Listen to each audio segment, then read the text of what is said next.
Le résumé de cette première étape 100% finistérienne, le 56e Tour de Bretagne s'élance depuis le Nord Finistère et la cité de Plouescat, 155 km, l'étape la plus courte, une étape nerveuse dans le beau pays du Léon en direction de Saint-Paul-de-Léon.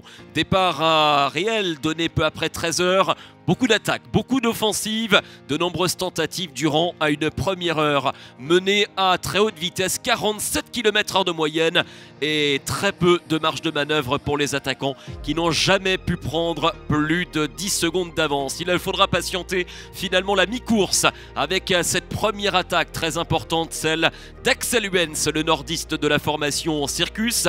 L'équipe belge, le jeune nordiste lui prendra bien ses 30 secondes qui deviendront 1 minute grâce au concours de deux autres coureurs, le breton Damien Poisson et le danois Mats Christensen sous les couleurs de l'équipe Léopard. 2 minutes d'avance à 60 km de l'arrivée, ça devient sérieux au moment d'aborder le littoral dans les 50 derniers kilomètres. Le peloton met en route sous l'impulsion de l'équipe Soudal Quick-Step et c'est un bras de fer qui s'engage sur le circuit d'arrivée de Saint-Paul-de-Léon entre le trio de tête et le peloton. Peloton qui navigue à 15-20 secondes mais qui ne revient pas tout de suite dans un premier temps. On peut alors y croire encore du côté de cette échappée sous l'impulsion du danois Christensen et du nordiste Axel Wens.